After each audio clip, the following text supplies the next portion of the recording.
ጤና ይስጥልን የተከበራችሁ የህብር ሬዲዮ አድማጮች የዕለቱን የህብር ሬዲዮ ዜናዎችን እናሰማችኋለን። የዛሬ ጥር 8 ወይም ጃንዋሪ 16 የዕለቱ ዜናዎችን የምናሰማችሁ እኔ ሀብታሙ አሰፋና ታምሩ ገዳንን። በቅድሚያ አርዕስተ ዜና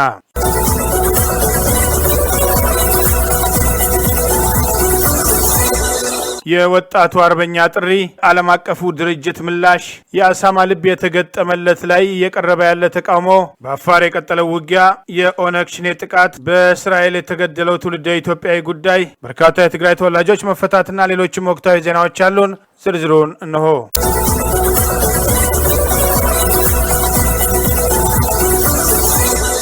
የአማራ ህዝብ ህልውናውን ለማስጠበቅ ሲል ታጥቆና ተደራጅቶ መጠበቅ እንዳለበት ፋኖን መከፋፈል በአሁኑ ጊዜ የማይታሰብ መሆኑ ተገለጸ።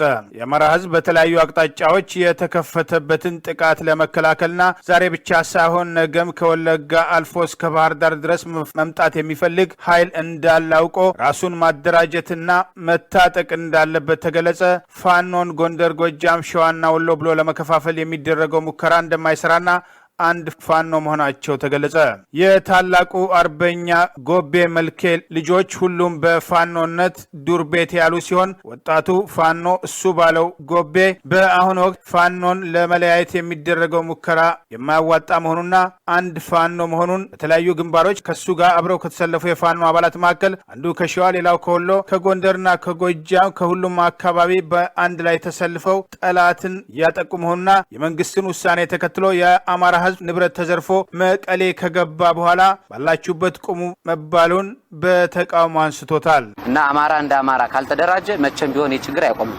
አማራ መፈናቀልና መሞት እስከመቼም እስከ ዘላለም ይቀጥላል። ሁሌም በአሁኑ ጊዜ ራስክን አድን ነው። አማራ ራስክን አድን ነው እንጂ ስንት መስዋዕትነት ተከፍሎ ስንት መከላከያ ቢያንስ የሰሜን እዙ አያስታውሱ ሰሜን እዝ ስንት በዛ ሲጎተቱ እኛ እንኳን አይተናል።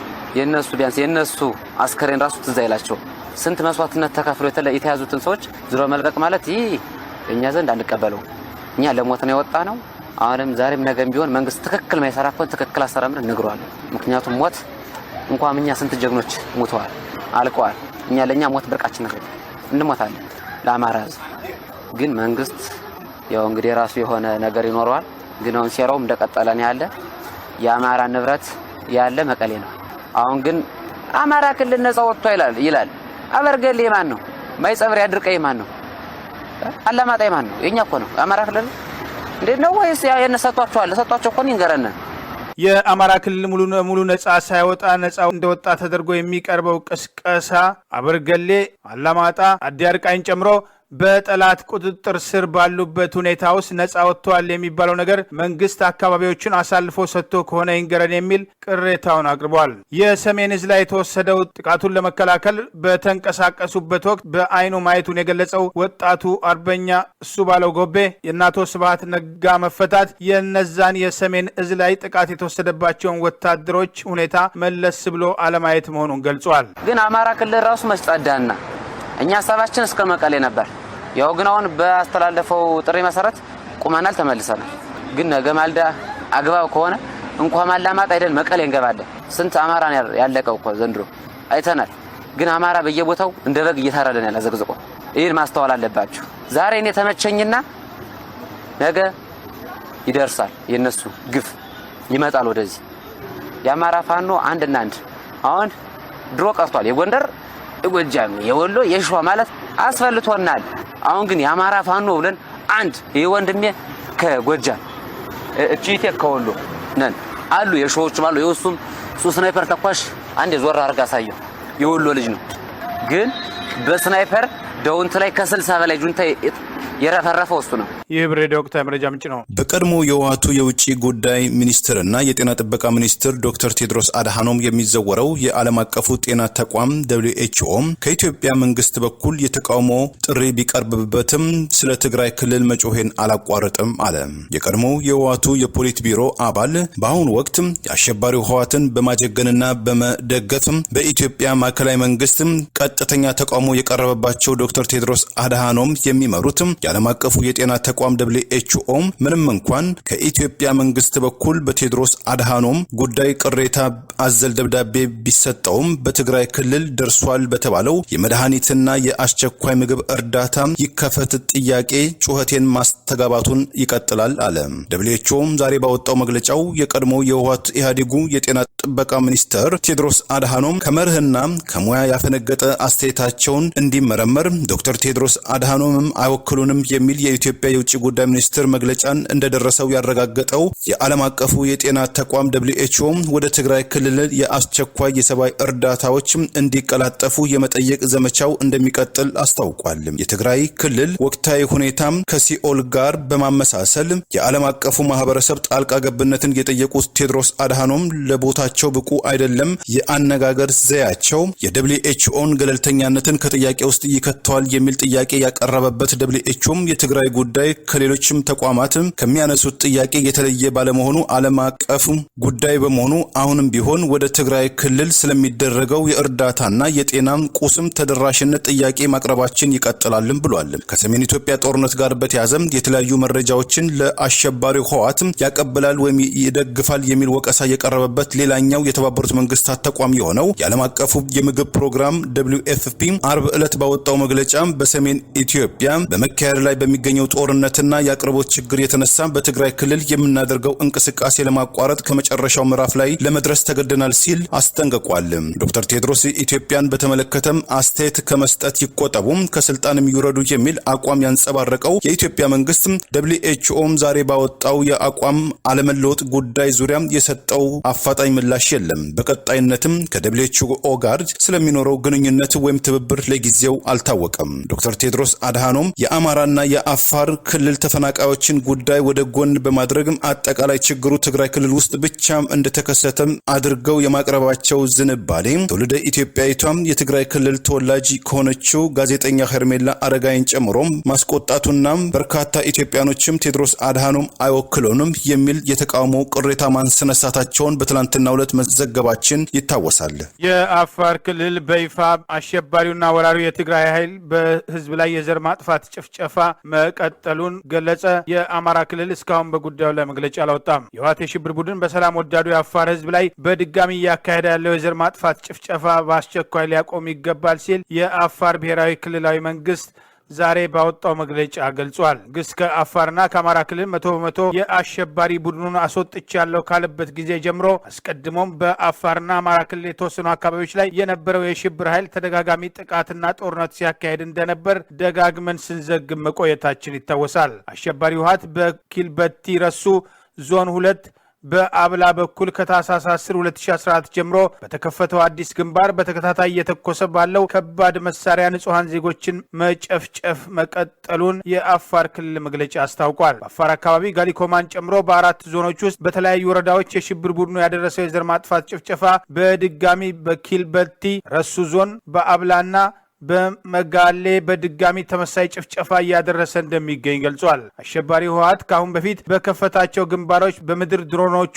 ሽንፈት ገጥሞት ቢወጣም ቡድኑ በኪልበቲ ረሱ አብዓላ እና መጋሌ በኩል በከባድ መሳሪያ የታገዘ ድብደባ በንጹሃን ላይ በመፈጸም በርካቶችን በአሰቃቂ ሁኔታ መግደሉን፣ በርካቶች መቁሰላቸውን፣ በሺ የሚቆጠሩ ደግሞ በጥቃቱ ምክንያት ከቤት ንብረታቸው ተፈናቅለው ለስደት መዳረጋቸውን ክልሉ አስታውቋል። የትግራይ ህዝብ ይህንን የሽብር ቡድኑን እብደት ሊቃወም ይገባል ያለው የአፋር ክልል ኮሚኒኬሽን መግለጫ ታው ተደጋጋሚ የሆነ ሙከራ በኪልበቲ ረሱ በተለይም በአብላና መጋሌ በኩል እያደረገ ሲሆን ያለ የሌለ ኃይሉን በመጠቀም ወደፊት ገፍቶ ለመሄድ የደረሰበትን ሽንፈት ለማካካስ ብሎም በሌሎች ግንባሮች ያልተሳካላትን በዚህ ግንባር አጠናክሮ በመሄድ ዳግም ወረራ ለማካሄድ ትልቅ ጥረት በማድረግ ላይ ይገኛል ብሏል። ትላንትናና ዛሬ በተለየ መልኩ ተደራጅቶ በመምጣት ከባድ መሳሪያዎችን በመተኮስ በርካታ ንጹሃን ላይ ጉዳት ማድረሱን የህዝብ አገልግሎት መስጫ ተቋማትና የግለሰብ የንግድ ተቋማትና መኖሪያ ቤቶች መውደማቸውን የክልሉ ኮሚኒኬሽን ገልጿል። የሽብር ቡድኑ ካሁን በፊት ጦርነት በከፈታባቸው የአፋር አካባቢዎች በጣም በተደራጀ ሁኔታ ተደጋጋሚና ፋታ የማይሰጥ ጥቃት በመክፈት ወደፊት ገፍቶ ለመሄድ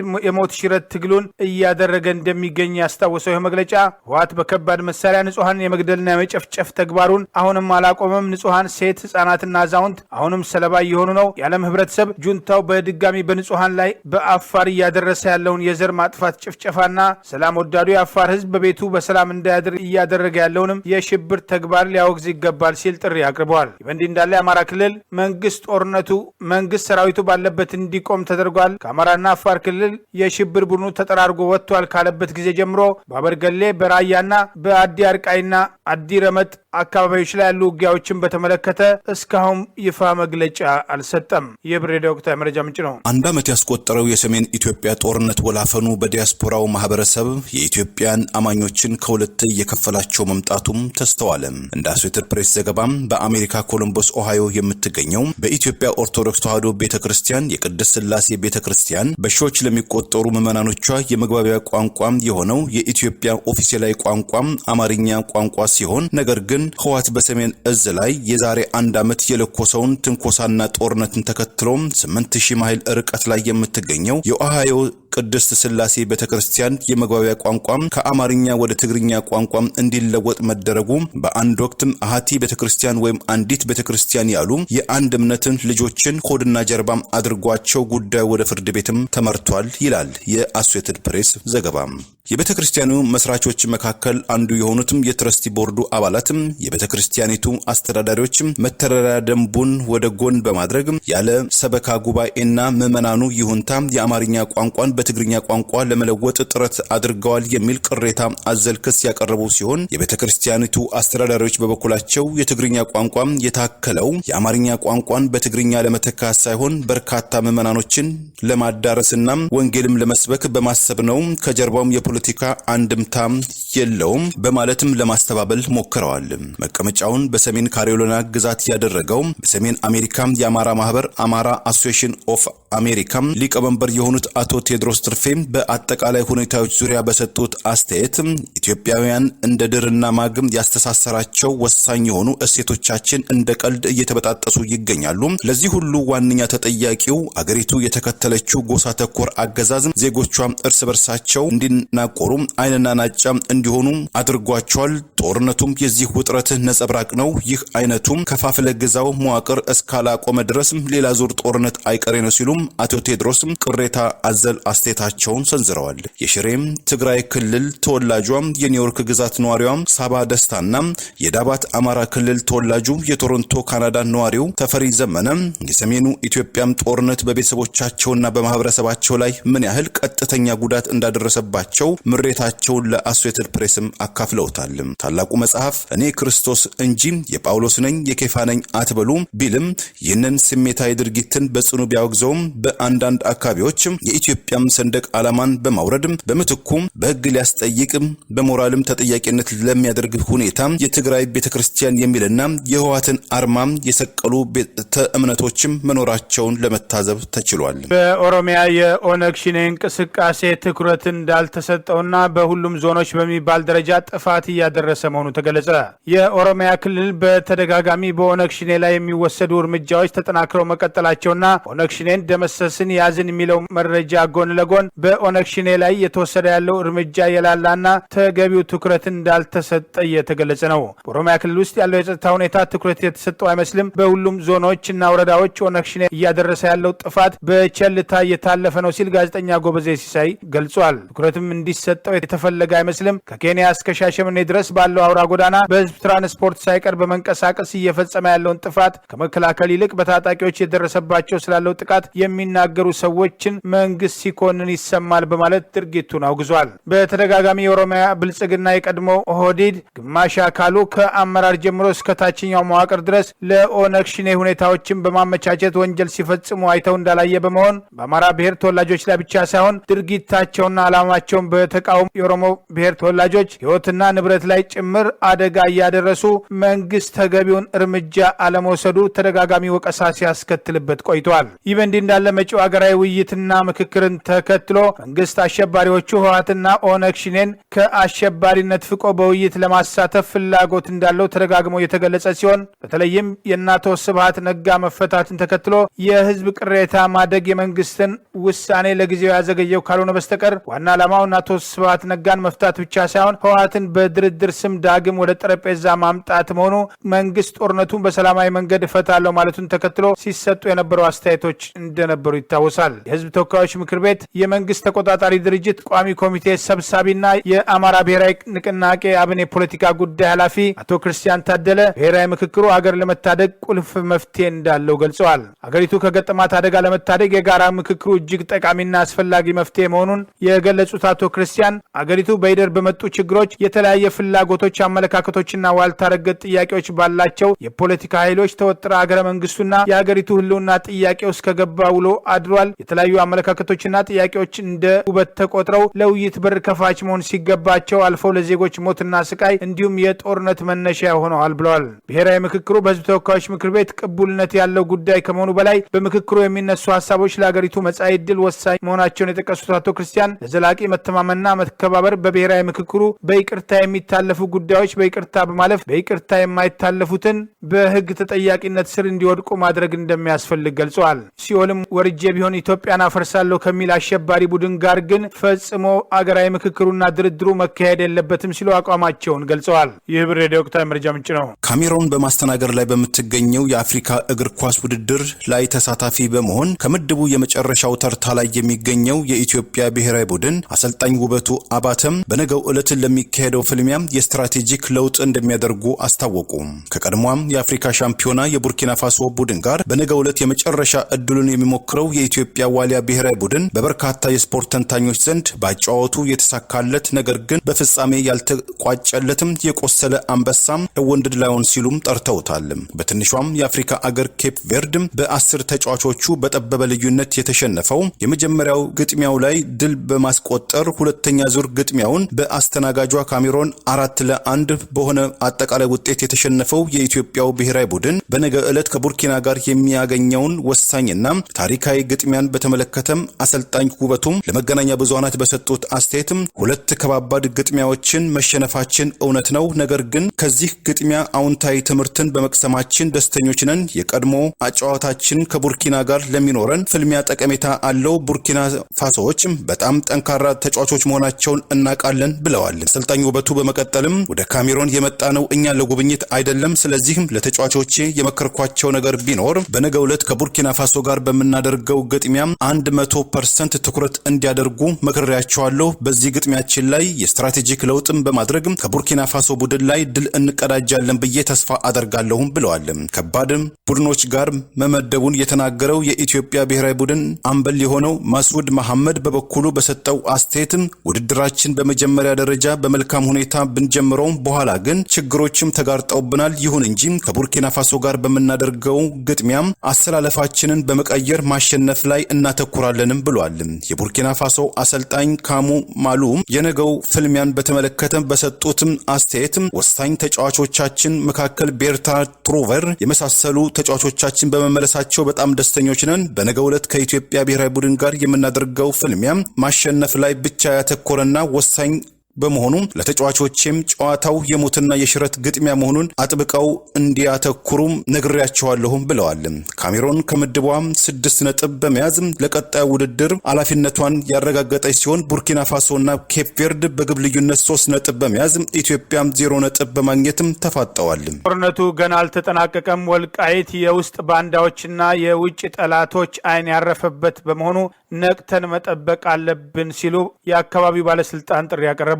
በአማራ ክልል በርካታ አካባቢዎች የተፈጸመው ወረራ ግቡና ማዕከሉ የሁመራን ኮሪደር በማስከፈት አሸባሪውና ወራሪው ኃይል ተጨማሪ ጥፋት ለማድረስ ከጠላት ጋር ግንባር ለመፍጠር የሚያደርገው እንቅስቃሴ አካል በመሆኑ በዚህ ግንባር በተደጋጋሚ ጥቃት ሰንዝሮ ባይሳካለትም ጦርነቱ ባለመጠናቀቁ ወልቃይት የውስጥ ባንዳዎችና የውጭ ጠላቶች የዘወትር ምኞት መሆኗን አውቀን ነክተን መጠበቅ አለብን ሲሉ ወልቃይት ጠገዴ ሰቲት ሁመራ ዞን አስተዳዳሪ አቶ አሸተ ደምለው ዛሬ ገለጹ። ሽብር ቡድኑን ለመፋለም ካለፈው ዓመት ሰኔ ወር ጀምሮ የሀገሪቱን ዳር ድንበር ለመጠበቅ የአካባቢውን ሰላም በጽናት ላስከበሩ የአካባቢው ጸጥታ ኃይሎችና የሚሊሻ አባላት የእውቅናና የምስጋና መርሃ ግብር የተዘጋጀ ሲሆን በዚሁ መርሃ ግብር ላይ የተገኙት አቶ አሸተ ደምለው የተከፈተው ጦርነት ውስብስብና ዘርፈ ብዙ ነበር። ከአፈሙዝ እስከ ዲፕሎማሲ፣ ከምጣኔ ሀብት እስከ ፕሮፓጋንዳ፣ ከተልእኮ እስከ ፖለቲካ፣ ጦርነት ኢትዮጵያ በብዙ ተፈትናለች ብለዋል። የጦርነቱ ተዋናዮችም የትግራይ ወራሪ ቡድን ብቻ ሳይሆን የኢትዮጵያ የዘመናት የውጭ ጠላቶችና የውስጥ ተላላኪዎች ጭምር መሳተፋቸውን ገልጸዋል። ጦርነቱ ገና አሁንም እንዳልተጠናቀቀ የገለጹት አስተዳዳሪው በአፋርና በአማራ ክልል የሚቅበዘበዘው የጠላት ቡድን መቀበሪያ ወልቃይት ጠገዴ፣ ሰቲት ሁመራ ይሆናል በማለት ከዚህ ቀደም በተደጋጋሚ ለበርካታ ጊዜያቶች ያደረገው ትንኮሳ በሽንፈት መመለሱን ገልጸዋል። ባለፉት ወራት የነበረው ትግል ውጣ ውረድ መራር ቢሆንም የመጀመሪያው ዙር በኢትዮጵያ አሸናፊነት ተጠናቋል።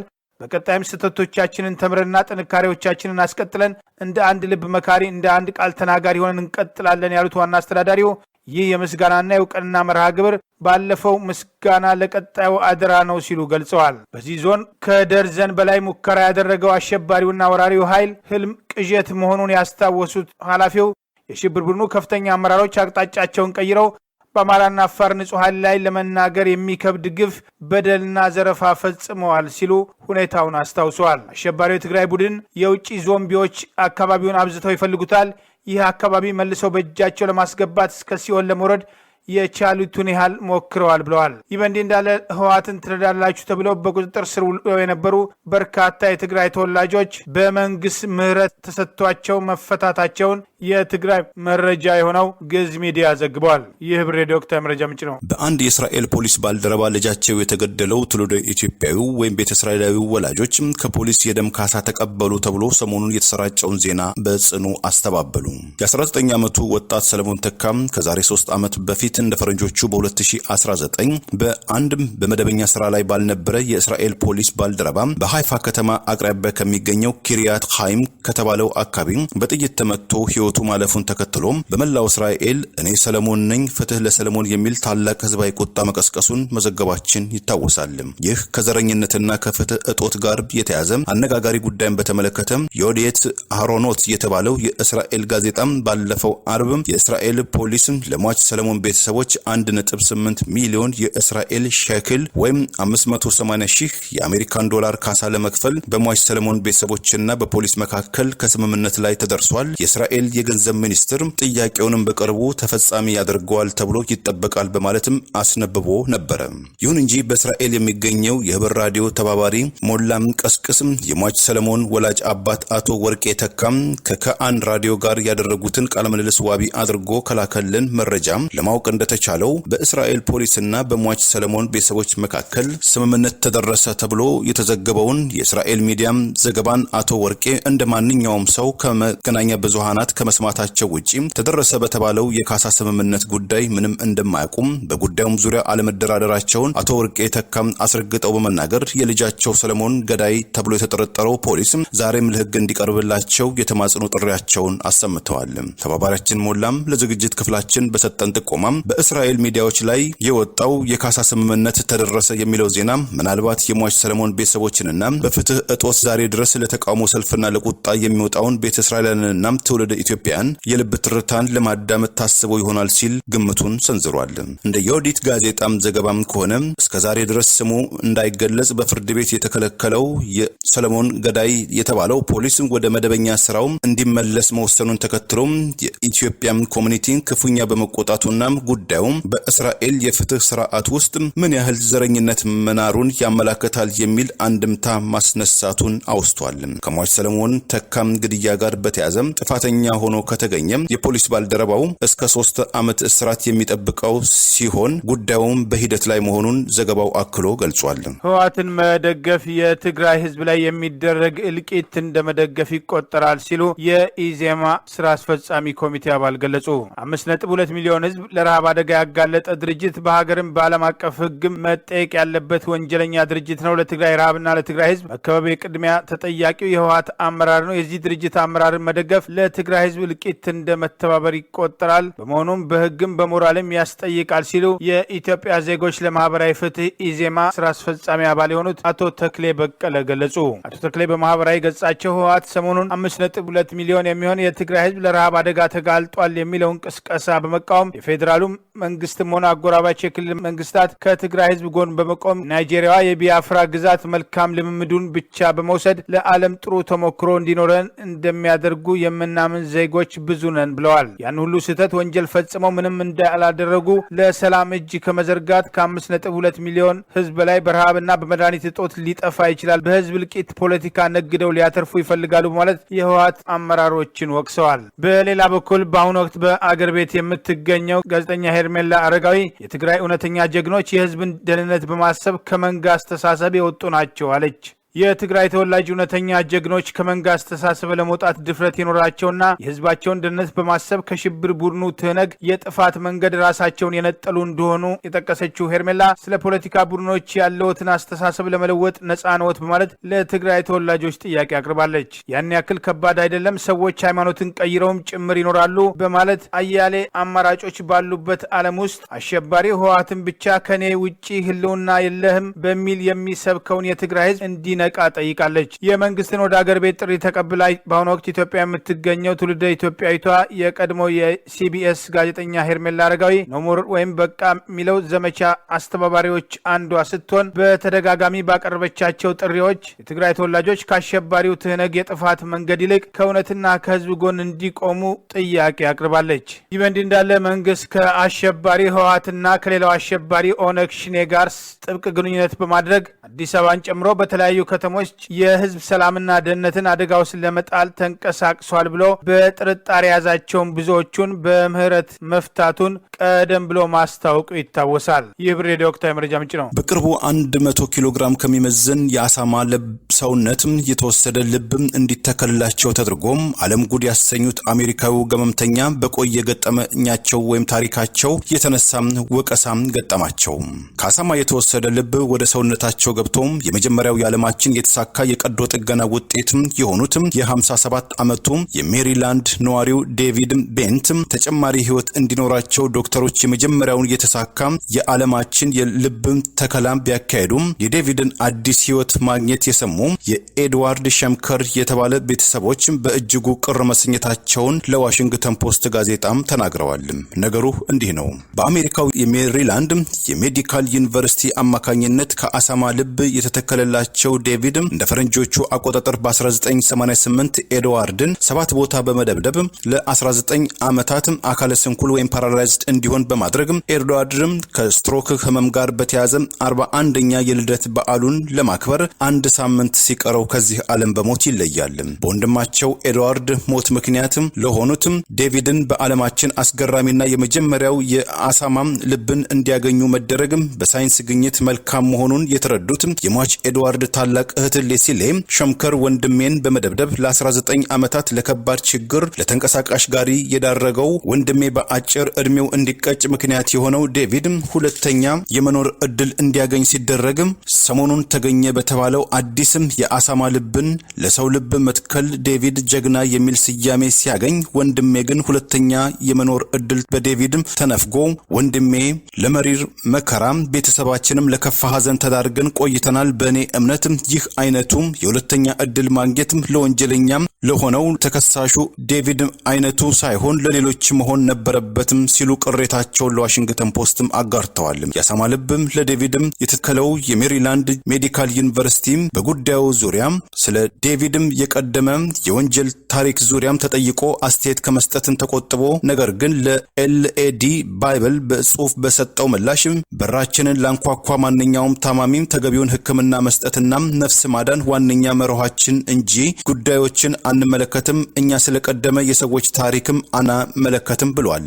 የአሳማ ልብ ያገኙትም የዴቪድ ወንድ ልጅ በበኩላቸው ስለ ወላጅ አባታቸው የቀደመ ክስ ፋይል አስተያየት ከመስጠት ተቆጥበው ወላጅ አባቴም ለመኖር ታላቅ ጉጉትና ፍላጎትም አለው ብለዋል። ፕሬዝዳንቱ እስክንድር ነጋን ጨምሮ የባልደራስ ለእውነተኛ ዲሞክራሲ ፓርቲ አመራሮች ፋኖና ለመከላከያ ሰራዊት ምስጋናቸውን አቀረቡ። ከፋኖ መሪዎች አቀባበልና ሽልማት ተለግሷቸዋል። የባልደራስ ለእውነተኛ ዲሞክራሲ ፓርቲ አመራሮች የሆኑትና በቅርቡ ከእስር የተፈቱት ፕሬዝዳንቱ እስክንድር ነጋ፣ የአደረጃጀት ጉዳይ ኃላፊው ስንታየው ቸኮል፣ አስቴር ስዩም፣ የሴቶች ጉዳይ ኃላፊ አስካለ ደምሌን ጨምሮ የተለያዩ የፓርቲ አመራሮች ዛሬ በባህር ዳር ተገኝተው ከፋኖ መሪዎች ጋር ውይይት አድርገዋል። ለኢትዮጵያ ሕዝብ ሲባል ዋጋ ይከፍሉ ዘንድ ታሪክ በራሱ ቀመር መርጦ ዋጋ እያስከፈላቸው ያሉ ሰዎች ናቸው። ለእስክንድር የምናከብራቸው ወንድሞቻችን ናቸው። ለእስክንድር የባልደራስ መሪዎች ብቻ አይደሉም፣ የእኛም ጭምር መሪዎች ናቸው። በእውቀትም በልምድም ታላላቆቻችን ናቸው። እነዚህ መሪዎቻችን ተፈተው እንዲህ በአካል ስናይ እጅግ ደስ ብሎናል። ትልቅ ክብር የሚሰማናል። አመሰግናለሁ። ፋኖ መሪዎች የመታሰቢያ ስጦታ የሰጧቸው ሲሆን ጦርነቱ ሳቢያ የቆሰሉ የመከላከያ ሰራዊት በሚገኙባቸው ሆስፒታሎች በመገኘት ለሰራዊቱ አባላት መስዋዕትነት ያላቸውን ክብርና ድጋፋቸውን አሳይተዋል። በአርበኛ ዘመነ ካሴ ሊቀመንበርነት የሚመራው የአማራ ህዝባዊ ኃይል ፋኖና ክትል ሊቀመንበሩ መቶ አለቃ ካፒቴን ማስረሻ ሰጤን ጨምሮ የፋኖ አመራሮች በተገኙበት በባህር ዳር የባልደራስ አመራሮች አቀባበል ያደረጉ ሲሆን ለመታሰቢያቸው እንዲሆን መስዋዕትነት የከፈሉ የፋኖ አባላት ምስል ያለበትን ፎቶግራፍ ጭምር በስጦታ ሰጥተዋል። ፋኖ አሰልጣኝና በወሎ ግንባር በቅርቡ የተሰዋው የ50 አለቃ ኤፍሬም አጥናፉን ፎቶ ለባልደራስ ፕሬዝዳንት እስክንድር ነጋ፣ በወሎ ግንባር የተሰዋውና የወሎ ፋኖ ምክትል ሰብሳቢ ለነበረው ሞላ ደስዬ ምስል ስንታየው ቸኮል ሌላውን የፋኖ አባልና በተቀነባበረ ሁኔታ እርምጃ የተወሰደበት ፋኖ አስቻለው ደሴን ለአስቴር ስዩም ፋኖ ቻላቸው እንየው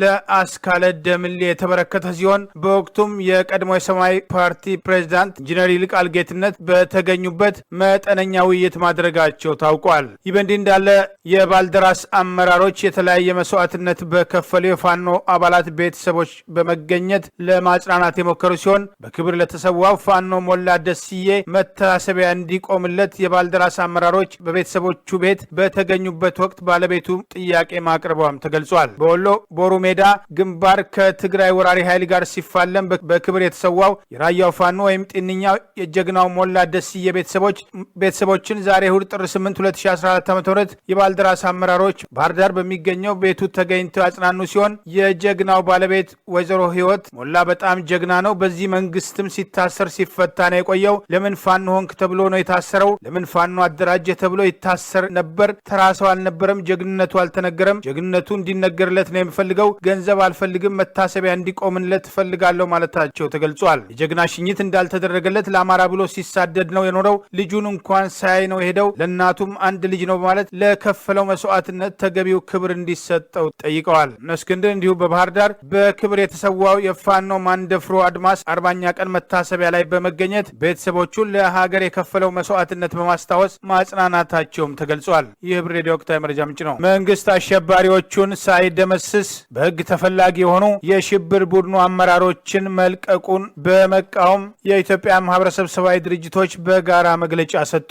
ከመንግስት የሚጠበቅ ግልጽነትና ተጠያቂነት በተመለከተ ከዓለም አቀፋዊ የኢትዮጵያ ማህበረሰባዊ ድርጅቶች በጋራ በሰጡት በዚሁ መግለጫ መከላከያ ሰራዊቱ ላይ ጥቃት ከተፈጸመበት ከሰኔ 24 2013 ዓ.ም ጀምሮ መንግስት ጦርነቱ በይፋ ተጠናቋል እስካለበት ታህሳስ 14 2014 ዓ.ም ድረስ በህዝብና በሀገር ላይ በተለይም በአማራና አፋር ክልል ላይ አሸባሪ ቡድኑ በመከላከያ ሰራዊቱ አባላት ላይ በትግራይ የፈጸሟቸውን የሽብር ተግባራት በመዘርዘር መንግስት በአሁኑ ወቅት ጦርነቱን ለማቆም የሄደበትን ውሳኔ በመቃወም እርምጃውን መለስ ብሎ እንዲያጤነው ጠይቀዋል። ከሀገራቸው ውጭ የሚኖሩ ኢትዮጵያን የምዕራቡን ዓለም በሀገራቸው ላይ የሚያደርገውን ተቀባይነት የሌለውን ጫና ለማውገዝና የሀገራቸውን ክብር ለማስጠበቅ በዓለም አቀፍ ደረጃ ከፍተኛ እንቅስቃሴ ያደረጉ ባሉበትና በትህነግ ወረራ ምክንያት የተፈናቀሉና የተጎዱ ወገኖቻቸውን ለመርዳት በተሰማሩበት በአሁኑ ወቅት ባልታሰበ መልኩ በከፍተኛ ወንጀል ክስ ተመስርቶባቸው እስር ቤት ከሚገኙት በአሸባሪነት የተፈረጀው ድርጅት አባል የሆኑት ግለሰቦች እንዲፈቱ መወሰኑ በኢትዮጵያን ዘንድ አንጀት የሚቆርጥ በመንግስት ላይ አመኔታን የሚያሟሽሽና እጅጉን የሚያሳስብ ክስተት ሆነው እንዳገኙት በመግለጫቸው ጠቅሷል። ሀገራችን የምትገኝበት እጅግ ፈታኝ ጊዜ ግንዛቤ ውስጥ በማስገባት ከተደቀኑ ስጋቶች መታደግ ይቻል ዘንድ በሀገር ውስጥም ሆነ ከሀገር ውጭ የሚገኙ ኢትዮጵያን መንግስታቸው በሚሰራው ሁሉ ግልጽነትና ተጠያቂነት እንዲኖረው በከፍተኛ የኃላፊነት መንፈስና ቁርጠኝነት አበክረው በመጠየቅ ያላቸውን የትውልድ ባላደራነትና ሚና እንዲወጡና በተግባር እንዲያውሉ አጥብቆ ማስገንዘብ ያስፈልጋል ሲሉ ጠቅሰዋል። መንግስት በስር ላይ የነበሩና በሕዝብ ተወካዮች ምክር ቤት በአሸባሪነት የተፈረጁ ድርጅቶች መሪዎችን በድንገት ከስር እንዲፈቱ ያደረገውን ውሳኔ እንዲሽርና በተጨማሪም ትህነግና ሌሎችም የሽብር ቡድኖች በቀጣይ ስጋት እንዳይፈጥሩ ለአንዴና ለመጨረሻ ጊዜ እንዲያጠፋ የሀገርን ደህንነትና ዘላቂ ጥቅም በሚጎዳ ሁኔታ በጊዜያዊ የፖለቲካ የፖለቲካ ስሌት አሸባሪ ቡድኖችን ለማግባባትም ሆነ የውጭ ኃይሎችን የሚያሳድሩትን ጫና ለማባበል መንግስት ምንም አይነት እርምጃዎች እንዳይወስድ በተለይም ትህነግ በጉልበት ይዟቸው በነበሩት እንደ ወልቃይት ጠገዴ፣ ጠለምትና ራያ የመሳሰሉ ቦታዎች የሚኖሩት ሰዎች ጥቅምና መብትን ሊጎዳ የሚችል ምንም አይነት ውሳኔ ለመስጠት መንግስት እንዳይከጅል ጠይቀዋል። ከአሁን በፊት ለተፈጸሙ ጥፋቶችና ለተሩ ስህተቶች መንግስት እውቅና ሰጥቶ ኃላፊነት እንዲወስድ የጠየቀው ይኸው መግለጫ ህዝብን ይቅርታ መንግስት እንዲጠይቅ በይበልጥም ሀዘኑን በውስጡ ይዞ መልሶ ለመቋቋም በመውተርተር ላይ ያለው የአማራና የአፋር ክልሎች ህዝብ ለዳግም ፍዳ እየተዳረገ በመሆኑ ወደፊትም እንዳይሆን ያላንዳች ማመንታት መንግስት ያዝ ለቀቅ በሌለበት ሁኔታ አስቸኳይ ወታደራዊ እርምጃውን መንግስት እንዲወስድ ጠይቀዋል። በሀገሪቱ በየጊዜው የሚከሰቱትን ሁኔታዎች በጽሞና እየተከታተል ለሁኔታዎች ተመጣጣኝ መልስ ለመስጠት ከምንጊዜውም ይበልጥ በቁርጠኝነት የተዘጋጀን መሆናችንን ለኢትዮጵያ ህዝብ እናረጋግጣለን ሲሉ ዓለም አቀፋዊ የኢትዮጵያን ማህበረሰባዊ ድርጅቶችን ያቋቋሙት 16 ድርጅቶች ፊርማቸውን አርጉነዋል። ከእነዚህ መካከል ግሎባል አሊያንስ ለፍትህ ለኢትዮጵያን ጉዳይ፣ ሻለቃ ለማ ወልደ ጻዲቅ መታሰቢያ ድርጅት፣ የኢትዮጵያን አሜሪካውያን ካውንስል፣ የቀድሞ ሰራዊት መኮንኖች ማህበርና አድዋ ግሬት አፍሪካን ቪክቶሪ አሶሲዬሽን ይገኙበታል። ይህ ህብር ሬዲዮ ወቅታዊ መረጃ ምንጭ ነው። ለዛሬ ያሉን ዜናዎች እነዚህ ናቸው። ዜናውን ስታደምጡ ለቆያችሁ የህብር ሬዲዮ ቤተሰቦችና አድማጮች ምስጋናችን ይድረሳችሁ። የህብር ሬዲዮ ኦፊሻል የዩቲዩብ ቻናላችንን ሰብስክራይብ ያላደረጋችሁ ሰብስክራይብ በማድረግ በተጨማሪም የደውል ምልክቱን በመጫን የህብር ሬዲዮ ቤተሰብ እንድትቀላቀሉ በአክብሮት እንጋብዛለን። እንደ ወትሮ ሁሉ የህብር ሬዲዮ ቤተሰቦች ፕሮግራሞቻችን ላይክ በማድረግ ሼር በማድረግ አጋርነታችሁ እንድትገልጹ በአክብሮት እንጠይቃለን። በድጋሚ እናመሰግናለን። ጤና ይስጥልን።